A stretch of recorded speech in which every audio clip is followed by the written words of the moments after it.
My name is Hannah Cooper. I am 33, and when my father passed away in Denver, the only thing he left just for me was his treasured Rolex watch, a piece of our family's history. I thought it was safe until whispers in my mother's house revealed the truth. The watch had been sold behind my back, not to pay debts, not to survive hardship, but to fund my stepbrother Ethan's extravagant wedding. I felt my world tilt, grief turning into betrayal, until a stranger's phone call confirmed everything I feared. From that moment, every step I took pulled me deeper into secrets my family never wanted exposed. And the way it all unfolded in front of hundreds of witnesses is something you will not forget. That Denver winter of 2022 is burned into my memory. The cold cut straight through my coat as I walked out of the hospital after the doctor told me it was over. Heart failure, they said, but to me it felt like the world had simply stopped moving. The cold cut straight through my coat as I walked out of the hospital after the doctor told me it was over. Heart failure, they said, but to me it felt like the world had simply stopped moving. My father, Richard Cooper, had been my anchor. Without him, everything around me suddenly felt unstable and loud. I had spent so many years carving out a career in marketing, running campaigns for tech companies, but nothing in that world prepared me for losing the one person who always made me feel steady. For as long as I can remember, Sundays were our ritual. He would cook something simple, usually roast chicken or his favorite chili, and we would sit at the kitchen table together. He would always slip his left sleeve back and check the time on his Rolex Datejust, the watch his own father had handed down to him decades earlier. That watch was more than steel and gold. It was the pulse of our family, ticking through graduations, birthdays, first jobs, and heartbreaks. He used to tell me that every second it measured was proof that we could start again, no matter how rough the week had been. One Sunday years before he passed, I asked him why he still wore such an old watch when he could afford newer, fancier ones. He smiled in that quiet way he had and said, "Time is the one thing you can never buy back. Your grandfather gave me this watch when I left for college. He told me that every glance at it should remind me not to waste a single moment, and now it reminds me of him. Someday, Hannah, I want it to remind you of me." At the time, I brushed it off, thinking he was just being sentimental, but his words stayed tucked in a corner of my mind. When the lawyer read the will a few weeks after the funeral, my heart clenched as if he had spoken those words again. Almost everything my father owned was designated for charity. The house he had lived in for 30 years was to be sold and the funds donated to a foundation he had admired. His modest investments were split among several nonprofits. But then the lawyer paused and said my name. The Rolex Datejust worn by Richard Cooper for nearly 40 years is to be passed on to his daughter Hannah Cooper.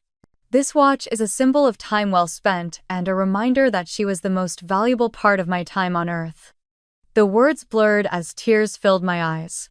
I didn't hear the rest of the legal phrases. All I could hear was my father's voice, steady and warm, telling me again that I mattered most. After the reading, my mother Margaret pressed the small leather case into my hands. Her own eyes were red, though hers had a distant, complicated look. She had remarried years ago to Gregory Wilson, and since then our relationship had grown strained. Still, in that moment, she said softly, "He wanted you to have it, Hannah. Keep it safe." I nodded, but in the rush of funeral arrangements, relatives flying in and out, and legal paperwork, I decided to leave it in her safe at the house for the time being.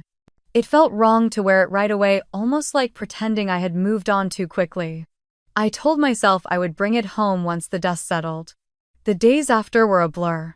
I threw myself back into work at the agency, filling my schedule with presentations and client calls, but the quiet at night was unbearable. Every time I set my phone on the nightstand, I imagined the weight of that Rolex sitting next to it, ticking away in the dark. Sometimes I would sit up in bed and whisper, "Dad, I hope you know I'm trying," even though no one was there to answer. The watch had become the only tangible bridge left between us, and though it wasn't physically in my possession, yet I felt its presence like a heartbeat. One evening, I drove to my mother's house. The lights in the front windows glowed against the snow, and as I pulled into the driveway, I realized how different the house felt now. Without my father in it, the air seemed hollow. I sat in the car longer than I should have, remembering the times I had run up those same steps, hair damp from the pool or arms full of college books, and always found him in the kitchen with that same smile. I finally walked up and knocked. My mother opened the door with a tired expression. She hugged me, but it was brief, almost distracted. Inside, the house smelled of cinnamon tea. The Rolex was still in the safe, she assured me, and she promised I could come by to collect it whenever I felt ready. I told her I just wasn't prepared yet, and she patted my hand like she understood. That night back in my apartment, I unfolded the copy of the will the lawyer had given me. I read the lines over and over until my eyes burned. The Rolex is to be passed on to my daughter Hannah Cooper. This watch is a symbol of time well spent and a reminder that she was the most valuable part of my time on Earth. I pressed the paper against my chest, letting the words sink into me like a blanket. The tears came in heavy waves, but they didn't feel empty. They felt like a release, like my father was still finding a way to speak to me even from beyond the grave. I wiped my eyes and whispered into the silence of my apartment, "I'll keep it safe, Dad. I promise." And with that promise echoing in my mind, I finally turned out the light. The following weekend, my mother called and asked me to come over for dinner. She said it would be nice to sit together again, that Gregory was making steak and she already had a bottle of Merlot breathing on the counter. I hesitated but agreed, knowing she really meant she wanted me to join a family dinner with her new household, the one that had never quite felt like mine. When I pulled into the driveway, Gregory's Cadillac Escalade gleamed under the porch lights, polished so perfectly it reflected the street lamp across the road. The house was louder now than it ever had been when my father lived there. Voices carried out through the open windows, laughter and music tumbling into the cold air. I took a deep breath and rang the bell. My mother opened the door quickly and pulled me in. Her perfume was heavy floral, the kind she only wore when she wanted to impress. Inside, Gregory stood in the kitchen with a glass of red wine in hand, his booming voice filling every corner. His son Ethan leaned against the counter, phone in hand, not looking up until my mother nudged him. Ethan gave me a half smile and said hey, as if I had interrupted something important. He was 36 now, but he still had that restless energy of a man waiting for someone else to solve his problems. We sat down at the dining table, the long oak one my father had once refinished by hand. It felt strange to see it covered in an elaborate spread with candles and embroidered napkins. Gregory carved the steak while he talked about the dealerships, how sales were up even in a tough market, how he was expanding into Colorado Springs next year. My mother laughed and touched his arm, her eyes shining with the admiration I had once hoped to see directed at me. Ethan finally set his phone down when my mother mentioned Chloe. Apparently, they had just finalized the date for the wedding. She looked at me then, almost expectantly, and said it was going to be a beautiful spring ceremony. Chloe was already busy with her friends picking colors for the bridesmaids' dresses. I nodded politely, thinking of the few times I had met Chloe. She was kind, soft-spoken, the kind of woman who offered to bring homemade cookies to every gathering. I wondered if she noticed the way Ethan let conversations drift past him, or the way his plans always seemed to fall apart before they began. Gregory lifted his glass and said a wedding for the Wilson family had to be done right. No cutting corners, no backyard receptions. He said he wanted to book one of the most exclusive venues in Denver, the kind that had chandeliers glittering like diamonds and a ballroom big enough to hold 300 guests. My mother clasped her hands together and said, "Of course, Ethan deserved nothing less." Then she turned to me with that same expectant look, as if waiting for me to agree. I forced a smile and said it sounded lovely. My words felt stiff in my throat. Gregory launched into details about live music and signature cocktails, his voice growing louder as the wine worked through him. Ethan chuckled at a joke his father made about open bars and groomsmen, and for a moment it felt like I was watching a show where everyone knew their lines except me. I kept glancing at my mother. She never once mentioned my father that evening, not even as the conversation swirled around weddings and futures. The Rolex in her safe felt like the only tether left between me and the man who had raised me. Yet here she was, eyes bright for Gregory's promises, laughing at Ethan's careless remarks, as if the family we had once been was nothing more than a chapter to be quietly turned. When dessert came out, a rich chocolate mousse Chloe had apparently requested for the rehearsal dinner, my mother leaned toward Ethan and said he had so much potential that all he ever needed was the right opportunity. Gregory nodded proudly, adding that once Ethan settled down with Chloe, he was sure to find his path. I swallowed hard, remembering all the times she had brushed off my achievements with a quick remark but always circled back to Ethan. He could fail at 3 different business ventures in a row, and still she would defend him as someone who just needed a bit more time. No one asked me how work was going. No one asked how I was coping without Dad. They spoke as if I wasn't even at the table, as if my chair was just a placeholder. I toyed with the silver spoon in my hand, forcing myself to nod along to their chatter. The laughter, the plans for a wedding dripping with grandeur, the talk of Ethan's potential all pressed down on me like a weight. I sat in silence, my eyes fixed on the flicker of the candles. My mother's gaze brushed over me once, quick and uneasy, before she turned back to Gregory. The air was thick with cheer, but I felt like a ghost at my own family's table, unseen and unnecessary. When the plates were cleared and the wine glasses refilled, I excused myself earlier than anyone expected. My mother kissed my cheek quickly at the door. Gregory called after me to drive safe, and Ethan had already gone back to his phone. Walking to my car, the night felt sharper, the cold cutting at my cheeks. I slid into the driver's seat and sat there for a long moment, listening to the sound of my own breath. The lights from the dining room glowed through the curtains, warm and golden, but I no longer belonged in that glow. I turned the key in the ignition and let the engine rumble, staring once more at the house that had once been mine too. The distance between us had never felt wider. The following week, I decided to stop by my mother's house earlier than she expected. She had invited me for another family dinner, but something in me told me I needed to come before the crowd gathered. I pulled up the driveway, the afternoon sun stretching long shadows across the front lawn, and let myself in with the spare key she still kept hidden under the porch mat. The house was quiet, the kind of silence that usually meant no one had arrived home yet. But as I closed the door softly behind me, I caught the low murmur of voices drifting from Gregory's study. The heavy oak door was half closed, a line of light cutting across the hallway carpet. I hesitated, my hand tightening on my purse strap before inching closer. Inside, Gregory's deep voice carried easily.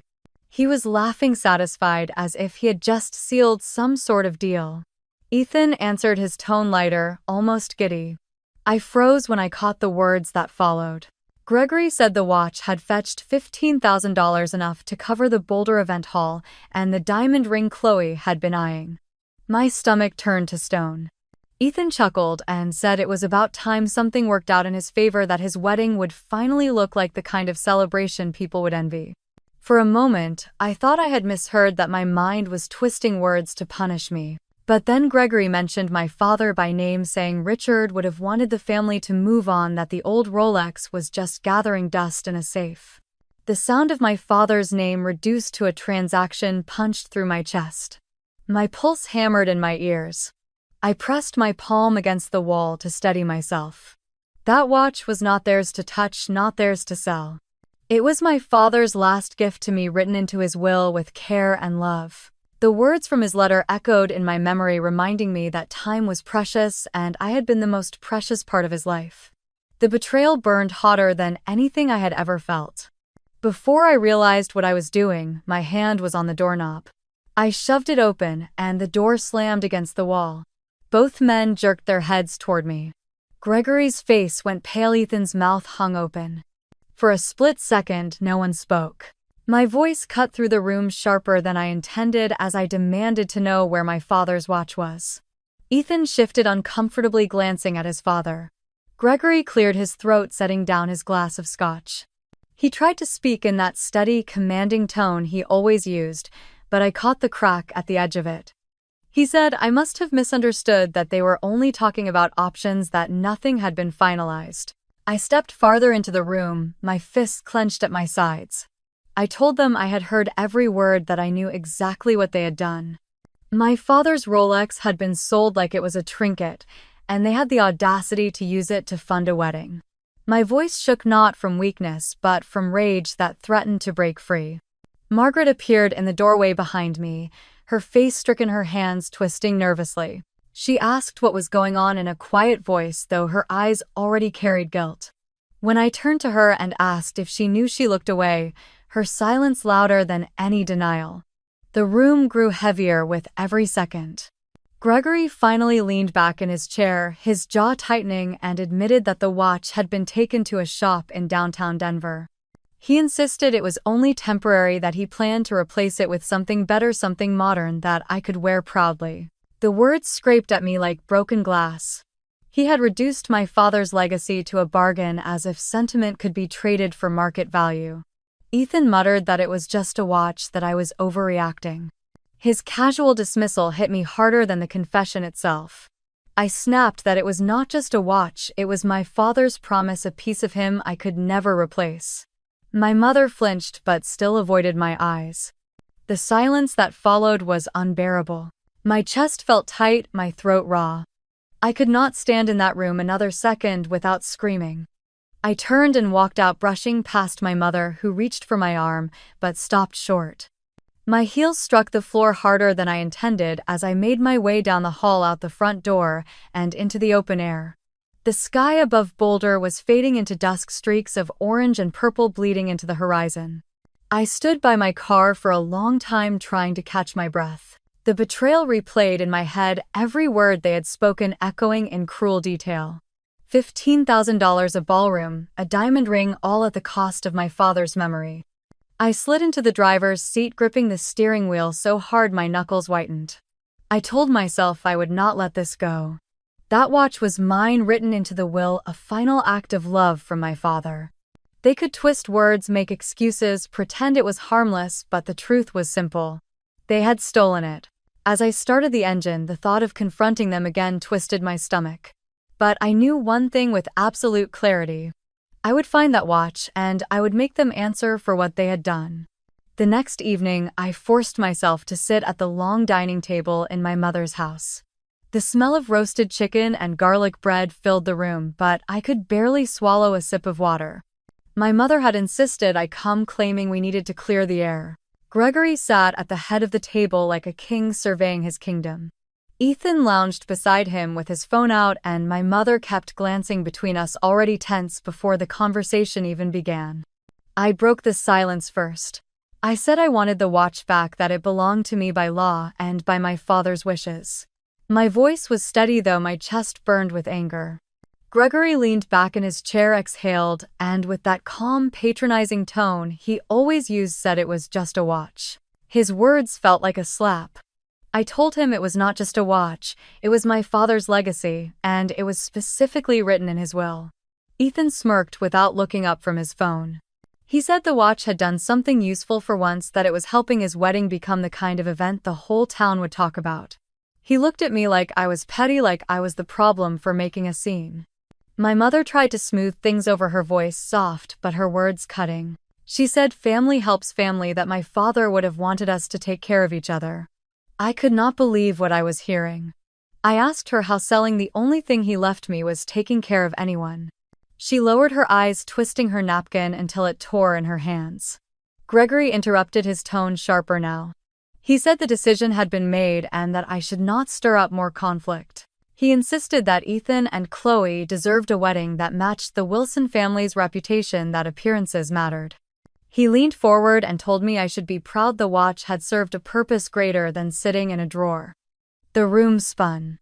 I gripped the edge of the table so hard my fingers ached.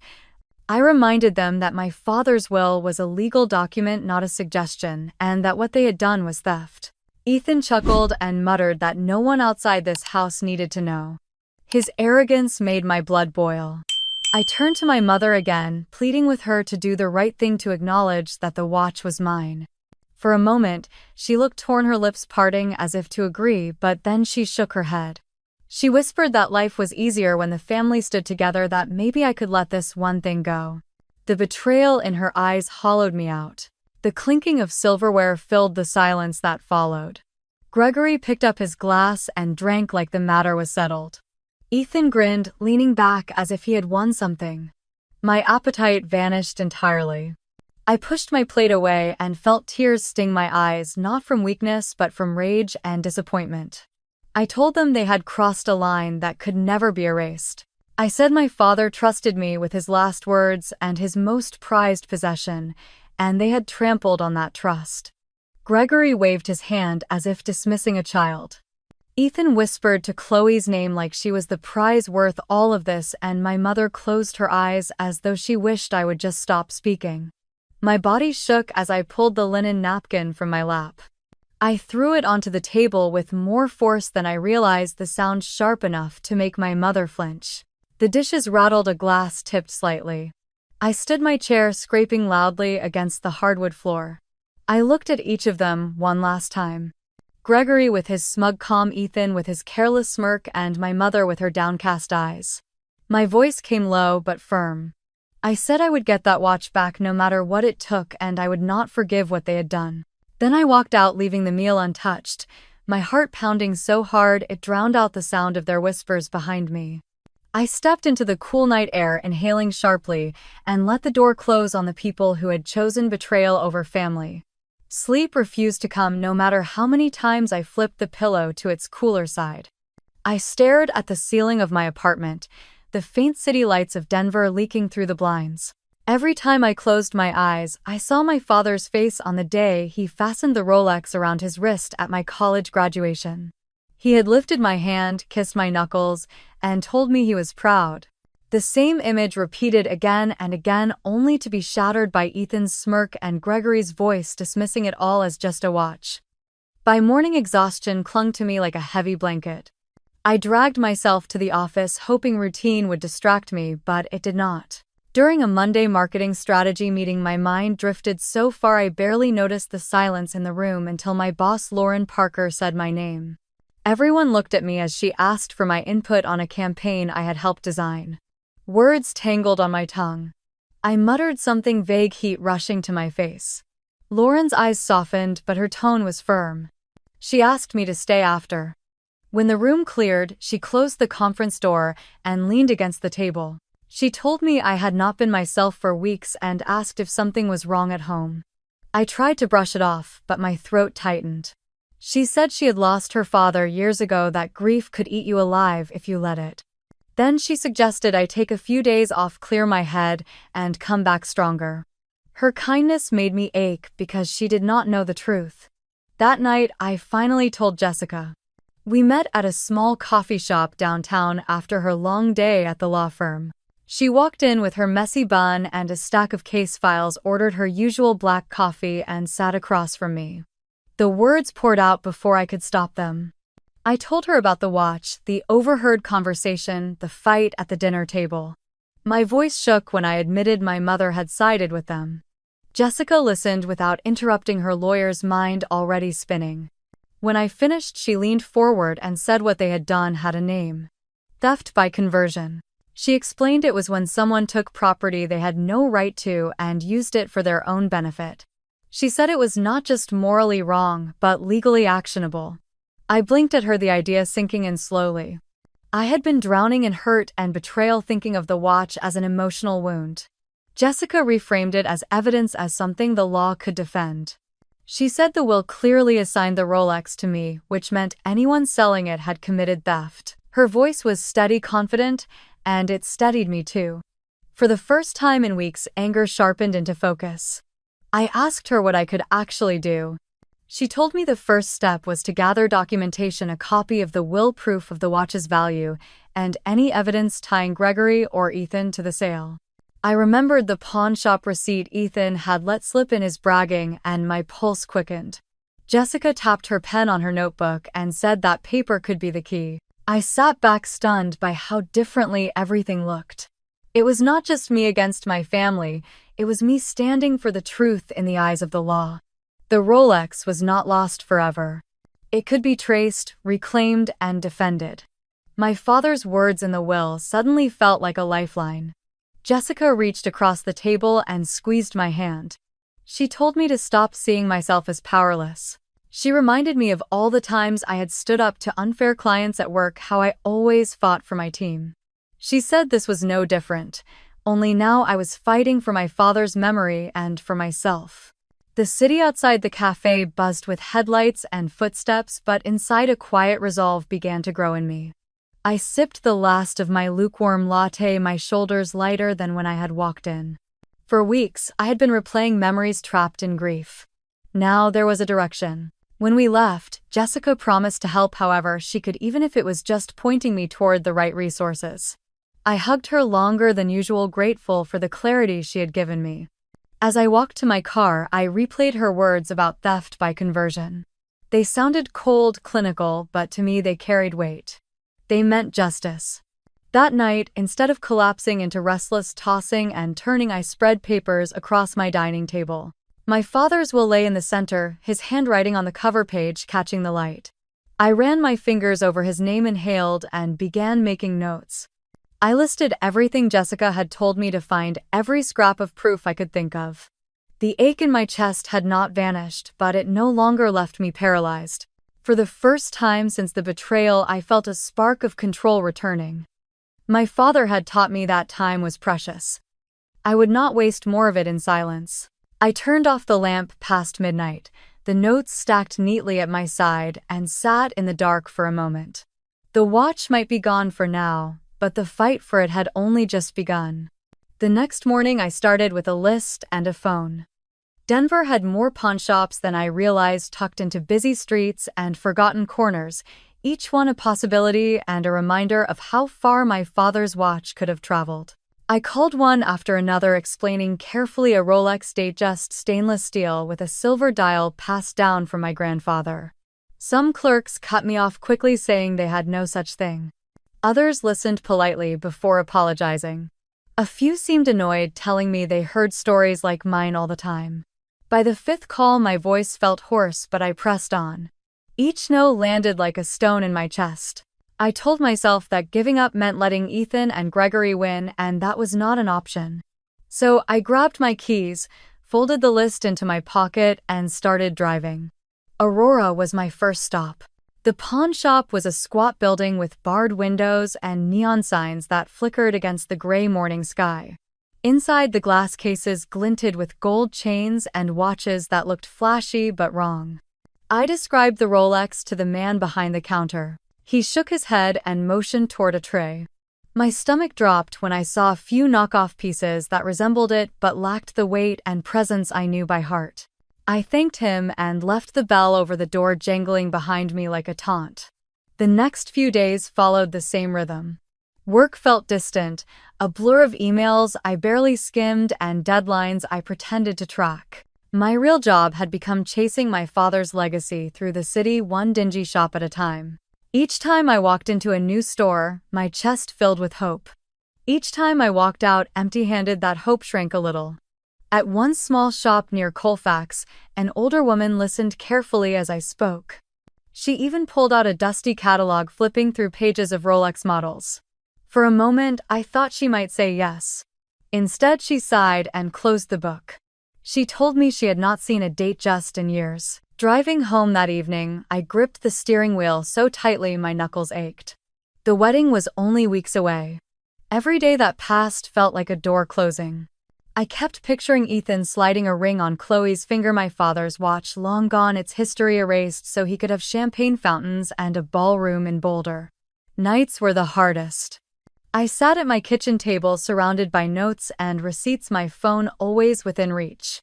I thought about my father's steady hand resting on mine, the way he used to tell me that persistence mattered more than luck. Those words kept me from giving up. Then, one evening as I was rinsing dishes, my phone buzzed. The number was unfamiliar, Aurora area code. My heart skipped. I answered, bracing for another dead end. The voice on the line was gruff but kind. He introduced himself as Harold Miller, owner of a shop I had visited weeks before but left my number with. He said a Rolex had come into his store that matched my description almost exactly. My breath caught. I asked him to repeat it. He said stainless steel, silver dial, smooth bezel, and it still had a faint engraving on the back, though he could not quite make out the words. I gripped the counter so tightly my hand hurt.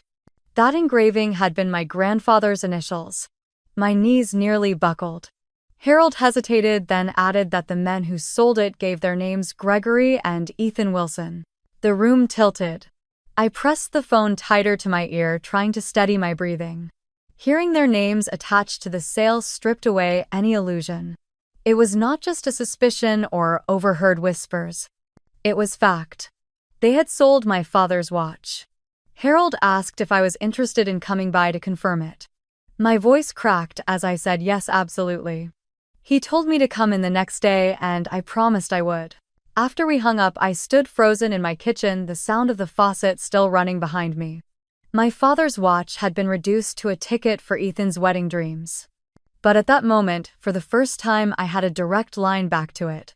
I turned off the faucet, leaned against the counter, and closed my eyes. Tomorrow could change everything. The night passed in restless fragments, my mind circling over what Harold might show me. By the time dawn stretched pale across Denver, I was already dressed, pacing my apartment, clutching my bag as if the act of being ready would somehow make the hours move faster. Coffee went cold and the mug untouched on the counter. I kept hearing my father's voice, those quiet words he had left for me in his will about time being precious. Today, I told myself, was about honoring that. By late morning, I was in Aurora, my car nosing into the narrow lot outside Harold Miller's pawn shop. The building was squat weathered brick with a flickering neon sign buzzing faintly in the window. I sat there with the engine idling, palms slick against the steering wheel, watching a man shuffle past with a bundle of guitar cases. My chest ached with a mixture of dread and fragile hope. Then I cut the ignition and stepped out. Inside, the shop smelled faintly of metal and dust. Rows of instruments, rings, and tarnished picture frames lined the walls. Behind the counter stood Harold, tall and broad-shouldered, his gray hair slicked back neatly. His eyes met mine with something like recognition, as if he had been expecting me for years rather than hours. He gave me a nod, no wasted words, and gestured for me to follow him toward a side office. The room was small, cluttered with papers, ledgers, and boxes stacked against the walls. On the desk sat a velvet tray. My breath faltered. Resting inside was my father's Rolex. For a long moment, I couldn't move. My knees nearly buckled. The silver gleam, the familiar dial, the smooth bezel, the subtle weight of history seemed to fill the air around it. I stepped closer, the world narrowing, until all I saw was that watch. My hand shook as I reached forward, fingers hovering just above the cool metal, afraid that if I touched it, the vision might vanish. Harold's voice grounded me. He explained how two men had come in just weeks ago. They had been nervous, fumbling over details. They clearly did not know the worth of what they carried. He had asked questions, and their answers left him uneasy. Then his voice dropped, and he told me the part that made my skin crawl. They had leaned in and told him not to mention the sale to Richard's daughter. The words hit like a physical blow. It was not enough for them to steal from me. They had tried to erase me, to silence the very tie between my father and me. Heat rushed to my face, my heartbeat thundering in my ears. Harold reached into a folder and pulled out a slip of paper. He held it out, and I took it with trembling hands. The receipt. Gregory Wilson's name scrawled across the signature line, dated clearly. $15,000. The amount felt obscene, pitiful compared to the true value, not in money but in memory. Tears blurred my vision as I looked down at the watch again. I whispered the initials engraved on the back, my grandfather's mark, proof of the line it had passed down. My instinct was to fasten it immediately onto my wrist to reclaim what was mine. I even bent forward, fingertips brushing the metal. But Harold gently shook his head. He told me it had to remain with him until the matter was settled properly. If I wanted it back, it had to be through the right process, through the law. He said he had run this shop for decades, seen countless shady exchanges, but this one nodded him differently. He respected Richard, and he would respect me. He promised he would testify if needed, that he would not hesitate to stand beside me. The receipt crackled as I folded it carefully. He offered me a copy, and I tucked it into my bag with the weight of a soldier arming herself for battle. My fingers pressed against the edge until they hurt, as if pain might anchor me to the moment. I asked him why he was willing to risk involving himself. He leaned back in his chair, thoughtful. He said there were lines that should not be crossed, and family betrayal ranked among the worst. He had a daughter too, and the idea of her being cut out like that was something he could not ignore. I swallowed hard, fighting the lump in my throat. Gratitude mixed with grief until I could hardly speak. All I managed was a whisper of thanks, my voice breaking in the middle. When I finally stepped back into the sunlight, the day seemed brighter and harsher all at once. The receipt in my bag burned against my side, not just paper but proof. My shoes clicked on the pavement as I crossed to my car, each step heavier with resolve. I slid into the driver's seat, shut the door, and sat in silence. My reflection in the rearview mirror showed swollen eyes, but beneath them was a steadiness I had not seen in weeks. I drew a deep breath, pulled the receipt out once more, and traced Gregory's name with my thumb. It was not just theft, it was documented theft. And that meant the law could not ignore it. For the first time since my father's funeral, I felt the ground solid under my feet. The Rolex was no longer just a memory I clung to in the dark. It was a tangible truth tied to me by blood and by law, and no amount of manipulation could erase that. As I started the car, the receipt lay on the passenger seat like a silent companion. I tightened my grip on the wheel.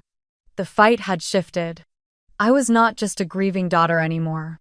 I was a woman armed with evidence, ready to claim back what was mine. The next morning, I stood outside the office of William Hayes, a man whose name I had heard countless times from my father. He had been my dad's college roommate, and later his trusted attorney, the one who had helped draft the will I clutched in my folder. The building sat on a quiet street near downtown Denver, the kind of brick structure that seemed to carry its own authority. My hands trembled as I pressed the elevator button, the receipt from Harold folded carefully inside. When I entered, William was already waiting behind a polished oak desk. His hair had thinned to silver, but his eyes still held the sharpness of a man who missed nothing. He rose, shook my hand firmly, and studied me with an expression that was both kind and probing. I sat, and for a moment all the strength I had gathered threatened to spill out in tears. But I forced myself to steady my voice.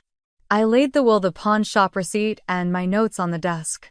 I told him everything from the Sunday dinners with my father to the moment I heard Gregory and Ethan whispering in that office.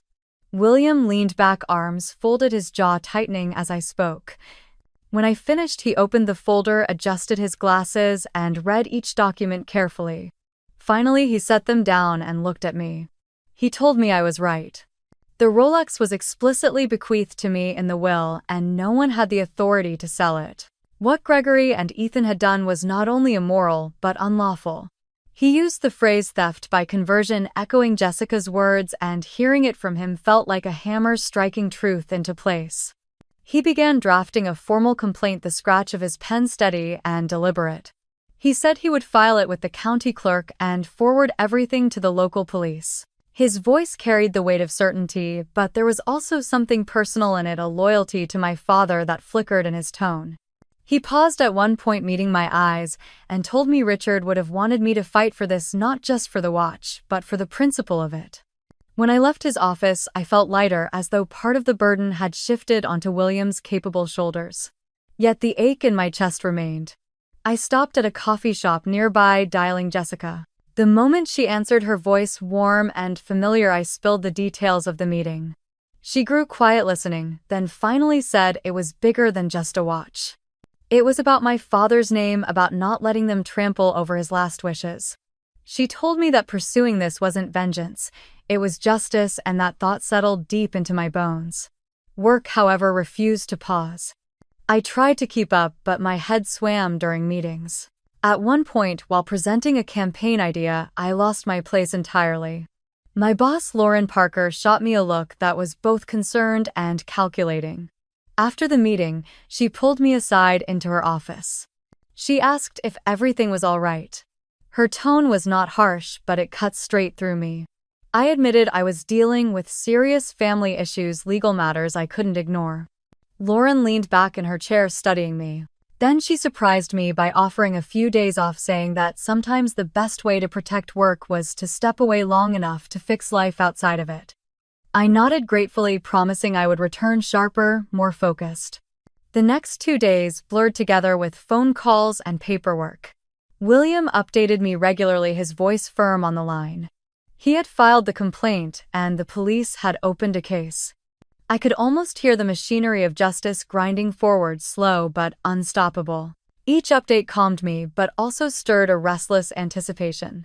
Late one afternoon, as I sat at my dining table with Jessica flipping through the documents, my phone buzzed with an unknown number. I hesitated, then answered. The officer on the other end identified himself, explained that the case had been reviewed and that action would indeed be taken. My fingers clutched the phone tighter, my breath catching as he continued. They intended to recover the Rolex and hold Gregory and Ethan accountable. The officer asked if there was a time or place where their presence would have the most impact, where they could ensure both the return of the property and the delivery of a clear message. My mind spun, and then it came to me. The wedding. Ethan's grand event in Boulder, the one they had boasted about, the one where they planned to flaunt their success. If justice was going to strike, let it strike where the whole facade was on display. I told the officer about the date, the location, and my reasons. He paused, then agreed it would be effective. After the call ended, I sat back staring at Jessica. My voice was barely above a whisper as I told her what had been decided. Her eyes widened, then she reached across the table and squeezed my hand. She said my father would be proud. Not because of the drama of it, but because I had stood my ground, because I had demanded the truth come to light where no one could hide. I lay awake that night, the ceiling a blur above me. My mind replayed the moment I would see them confronted, the lies unraveling in front of everyone they had tried so hard to impress. Fear mingled with anticipation, but underneath it all was a steady calm I had not felt before. The law was on my side, the evidence was in my hands. The time was set. And, as the silence of the night pressed close, I exhaled slowly, knowing the stage was being prepared for a reckoning no one could stop. The morning of Ethan's wedding dawned bright and crisp, the sky over Boulder painted a flawless blue. I drove up the mountain road, the city of Denver shrinking behind me, the air thinning and sharpening as the car climbed. My dress hung neatly in the back seat, chosen carefully, not extravagant but elegant enough to command attention. The closer I got to the hotel, the more I felt my pulse quicken. Today was not only his celebration. It was also the moment everything would come into the light. The resort hotel sat perched like a jewel on the hillside, its glass facade glittering in the sun. Rows of rented luxury cars gleamed in the circular driveway, black SUVs and polished sports cars lined up to impress. I pulled into a side lot and cut the engine, watching as valet attendants in white gloves whisked away vehicles of guests who stepped out laughing, their gowns and suits catching the light. Inside the lobby, I was met with an explosion of color and scent. Dozens of arrangements of white roses and lilies towered from golden stands, their fragrance thick in the air. Crystal chandeliers glowed from the ceiling of the grand ballroom, scattering light across polished marble floors. A string quartet played softly in the corner, their notes mingling with the chatter of guests. Gregory stood near the entrance to the ballroom, shaking hands, his tailored suit stretched across his broad shoulders. His smile was fixed and proud, the kind of smile of a man who believed he had won. Margaret hovered at his side in a sparkling navy gown, clasping the arm of an old family friend and speaking animatedly. I caught the words successful, thriving, and deserving drifting toward me, each one like a small blade. Then I saw Ethan. He was dressed in a custom tuxedo, his hair slicked back, his chest puffed with pride. He moved among the guests like he owned the room, clapping shoulders, laughing too loudly, making jokes that drew forced chuckles. He looked every bit the man he had always tried to convince others he was. For a moment, I almost pitied him, the fragility of his confidence so obvious to anyone willing to see beneath the surface. And then Chloe appeared, the bride in lace and satin. She floated through the crowd with a nervous smile, her veil pinned delicately, her hands clutching a bouquet of ivory roses. Her eyes shone with the kind of happiness that belonged to someone still untouched by betrayal. My chest tightened when I looked at her, realizing she had no idea that the family she was marrying into had built their perfect day on lies. I stayed in the back of the room, at first my presence unnoticed. I could hear Gregory loudly telling a small group of guests about how Ethan had recently stepped up, how he was becoming the kind of man any father would be proud to call his son. Margaret added her own version, praising Ethan's perseverance, saying he only ever needed the right opportunity. They spoke as if polishing a statue, presenting a figure to the world that bore little resemblance to reality. I felt the weight of the receipt tucked securely in my purse, the edges worn from my constant handling. That single slip of paper was stronger than all their glittering words, sharper than any smile they could paste on. A hush rippled through the foyer as the coordinator began ushering guests into the ballroom. The golden doors swung open, revealing a space transformed. Round tables draped in cream linens stretched in perfect rows, each adorned with towering floral centerpieces. Tiny candles flickered in crystal holders, their flames reflecting off the mirrored dance floor. At the far end stood a stage framed by a massive arch of white blooms where Ethan and Chloe would take their vows. The guests filed in, settling into their seats with the excited hum of anticipation. The air was thick with perfume, and the metallic tang of champagne poured into tall flutes. I waited until the room was nearly full before I moved. Heels clicking against marble, I walked slowly into the ballroom. Heads began to turn. Conversations faltered. My dress, a deep shade of emerald, cut a sharp line through the sea of pale pastels and muted tuxedos. I felt dozens of eyes follow me as I crossed the threshold, each step steady, though my heart hammered against my ribs. Margaret was the first to notice me. Her smile froze mid-sentence, her hand tightening on the arm of the man beside her. Gregory's jaw shifted, his expression sliding from pride to annoyance in the space of a second. Ethan's eyes landed on me across the room, confusion flickering before a smirk spread across his face as if daring me to ruin his day. I paused in the center of the room, the chandeliers casting their glow down on me. The quartet faltered their bows, hesitating on strings before they found their rhythm again. Whispers buzzed at the edges of the crowd. Guests leaned toward one another, murmuring questions, curious about the sudden disruption. For a moment, no one moved. It was as though the entire room held its breath, waiting to see what role I would play in this carefully staged performance. I could feel the weight of their stares pressing against my skin, but I kept my gaze steady, sweeping across the room until it landed squarely on my mother. Her eyes darted away, her lips pressing into a thin line as if she could erase me by sheer will. Gregory's chin lifted, the silent challenge of a man accustomed to control. And Ethan, standing near the stage with Chloe by his side, gave a short laugh and straightened his jacket, determined to turn even this into his moment. I took another step forward, the sound echoing in the stillness. My hands were calm at my sides, though inside me every nerve blazed like fire. This was no longer just a wedding. It was the stage for truth, the place where their masks would finally begin to crack. And as I stood there beneath the glow of the chandeliers, with the eyes of strangers and family alike fixed on me, I knew the reckoning I had waited for had finally begun to take shape. Gregory was the first to break the silence. His voice cut through the hum of whispers like a whip. "What do you think you're doing here, Hannah? This is not your place." I turned toward him slowly, my hand steady as I reached into my purse. "Do you really want me to answer that, Gregory? Because I came here to make sure every person in this room knows the truth." Margaret's face drained of color. "Sit down, Hannah," she hissed through clenched teeth. "You are embarrassing yourself." But I was already walking toward the head table, the carpet muffling my steps as I crossed the ballroom. Guests turned in their chairs to follow me with their eyes forks frozen halfway to their mouths. I reached the table and pulled out 2 folded sheets of paper, smoothing them with deliberate care. One was my father's will, the other was a receipt printed on cheap thermal paper with Gregory's name inked clearly across the top. "This is my father's Rolex," I said, my voice carrying farther than I expected. It was his watch, the one he wore every day of his life, and it was left to me in his will in black and white. I tapped the paper with my finger. But instead of honoring that, Gregory and Ethan sold it to pay for this wedding. A ripple ran through the room, gasps and murmurs rising like a wave. Chloe's hand tightened around her bouquet, her knuckles whitening as she turned to look at Ethan. Ethan laughed, the sound hollow and sharp. "You've really lost it, Hannah. Do you hear yourself? Nobody cares about an old watch. You're jealous, that's all this is. Jealous because I'm getting married.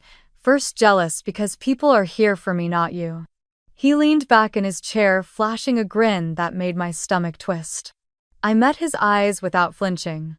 "Jealousy is not a crime, Ethan. Selling property that doesn't belong to you is." The words hung heavy in the air. Gregory shifted in his seat, his face red with anger.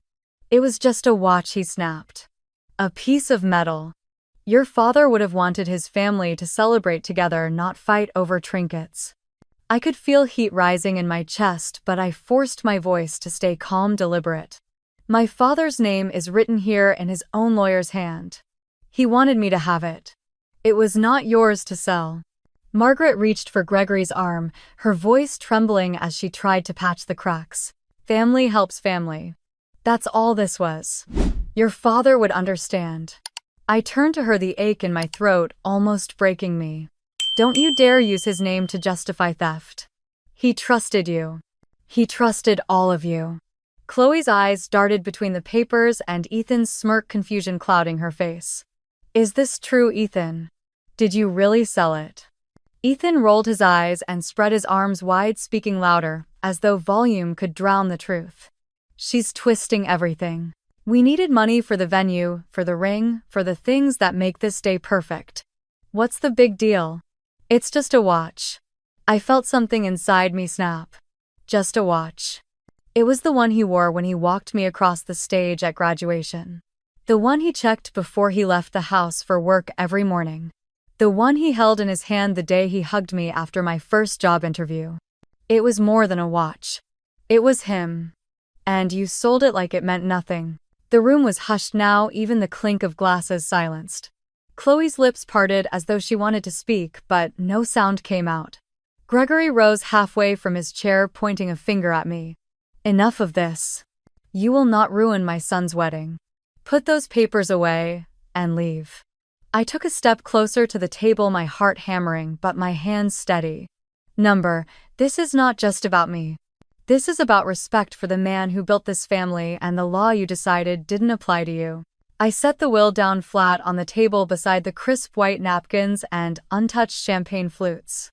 Then I placed the receipt next to it, the inked name glaring under the ballroom lights. The truth, I said, is right here.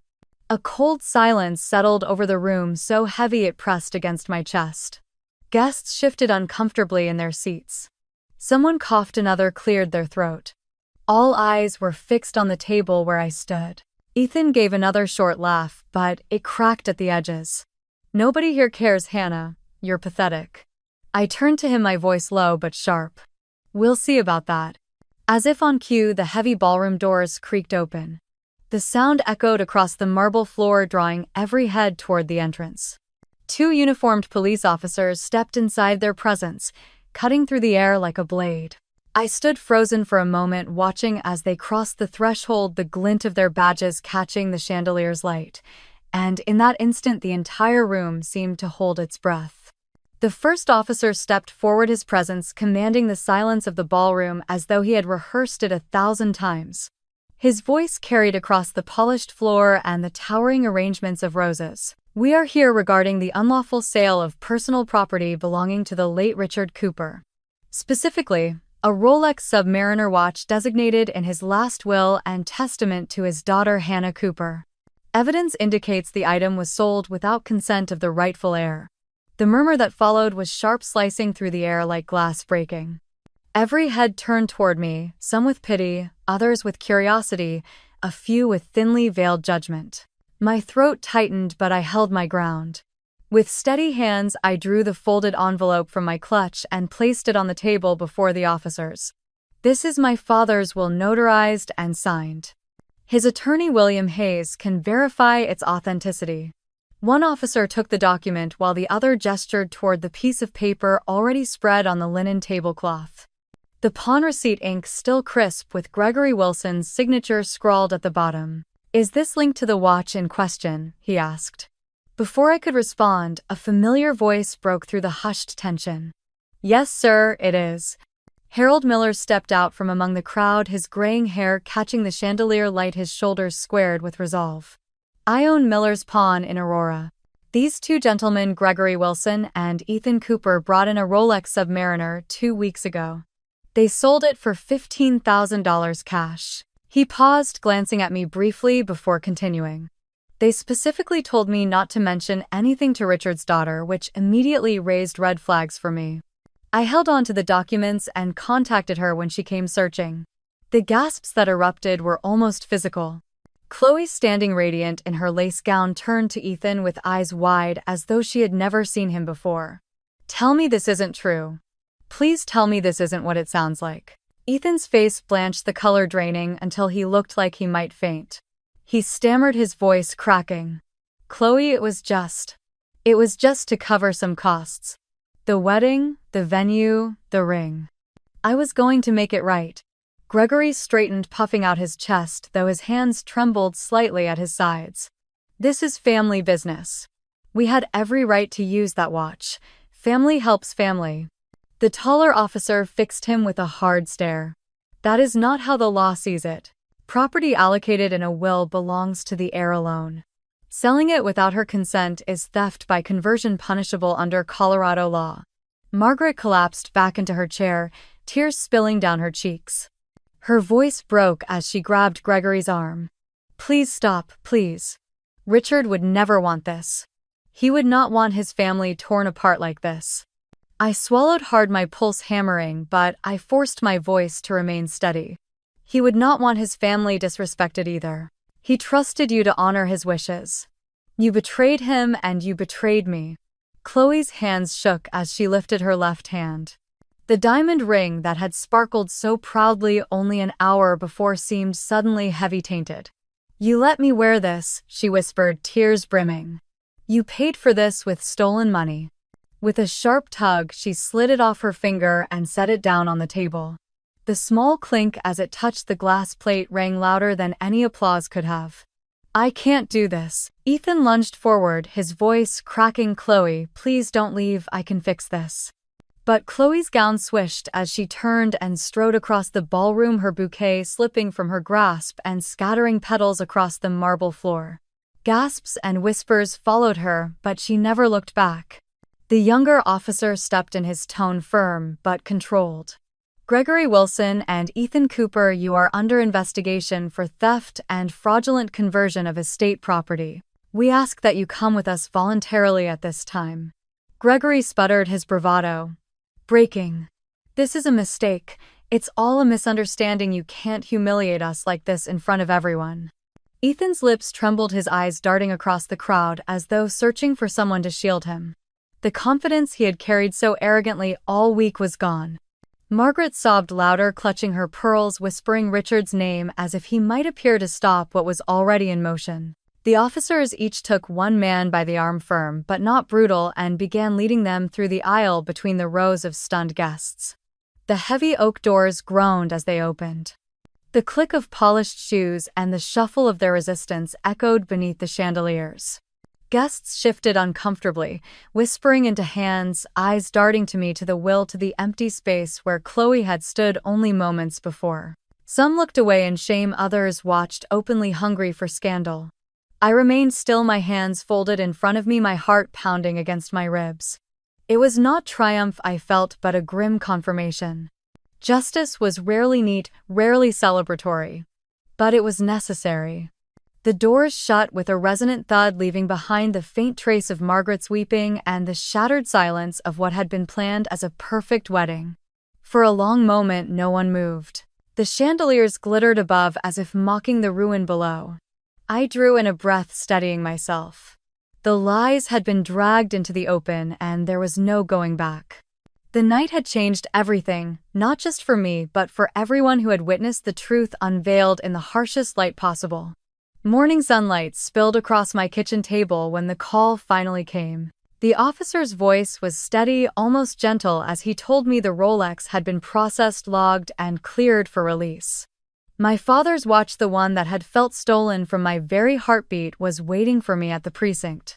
I thanked him with a voice that shook more than I wanted, grabbed my keys, and drove with hands trembling against the steering wheel. Inside the evidence room, the clerk handed me a small velvet pouch. For a moment I just stared, afraid to open it, afraid it might feel different somehow after all it had been through. Then with slow fingers I loosened the drawstring and saw the familiar stainless steel glint. The Rolex was right there, solid, heavy, unbroken by the lies and betrayal that had surrounded it. I slid it onto my wrist. The cool weight settled against my skin, and I almost swore I felt my father's hand on my shoulder. My breath caught, tears blurring the edges of the room. When I stepped outside, Margaret was waiting on the steps. Her face was drawn, eyes swollen from crying. She reached out as if unsure I would allow her near. Hannah, I am so sorry, she whispered. Gregory twisted me around for years. I let him make decisions that I should have questioned. I let myself believe loyalty meant silence. She swallowed hard. But I see now what that silence cost you. Please forgive me. The words hit me in waves. Part of me wanted to hold on to the anger to remind her of every moment she had looked away every time she had defended them. But another part, the part that remembered her laughter in the kitchen on Sunday mornings and the warmth she used to carry, saw how broken she was. I nodded slowly. This changes things, Mom. Forgiveness takes time. But admitting it matters. She clasped my hand for the briefest moment, her tears falling freely before turning to leave. Watching her walk away, I realized not everything had been healed, but something had shifted. Back in my apartment, I stood before the mirror raising my wrist. The Rolex caught the light ticking steadily. For the first time in months, my reflection looked whole. It was not just about the watch, it was about justice, about proving that my father's trust in me had not been in vain. The following Monday, I returned to the agency. My desk was piled with memos, campaign drafts, and the usual clutter of deadlines. I expected frustration, maybe even resentment for having been away. Instead, Lauren Parker stepped into my office with a soft smile. Welcome back, Hannah. I know the past few weeks have been brutal, but I want you to know you handled it with a strength most people could never summon. Take today slow, ease back in. You've earned that. Her words loosened something in me I had not realized I was still gripping. I thanked her, promising to give my best, and sat down to the familiar rhythm of work. For the first time in a long time, my mind felt clear, as though I had carved out space for myself beyond grief and betrayal. Days passed into weeks. Ethan and Gregory faced charges. Their names appeared in small print in the Denver Post, stripped of the pride they had once carried like armor. Chloe never reached out, but I heard she moved back in with her parents, quietly rebuilding her life. Margaret began calling me occasionally, each conversation tentative but more honest than any we had shared in years. At night, when the apartment was quiet, I would sometimes rest my wrist on the arm of the chair, watching the steady motion of the Rolex hands. It was not just a timepiece. It was a promise kept, a bond with my father preserved. This story has been one of betrayal, loss, and struggle, but also one of courage, persistence, and truth. Justice is rarely quick, and it is almost never easy, but it is always worth pursuing. I learned that silence does not protect family, it corrodes it. Speaking up, even when your voice trembles, can restore more than property. It can restore dignity, trust, and peace. If you have ever fought to reclaim what was rightfully yours, or stood up for a truth no one else wanted to see, you know the weight and the relief of that moment. And if you are standing on the edge of that decision now, let this be a reminder. Do not let fear or manipulation silence you. My father's Rolex ticks beside me as I speak these words, steady and unyielding. It reminds me that time is precious, that love is worth defending, and that courage shapes the legacy we leave behind. If this story has moved you, share your thoughts in the comments. Tell me if you have ever faced something similar or what justice means to you. Like this video if you believe in standing up for yourself and for those you love.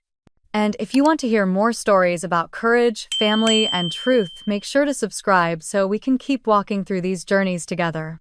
Because sometimes reclaiming what is stolen is not just about objects. It is about reclaiming yourself.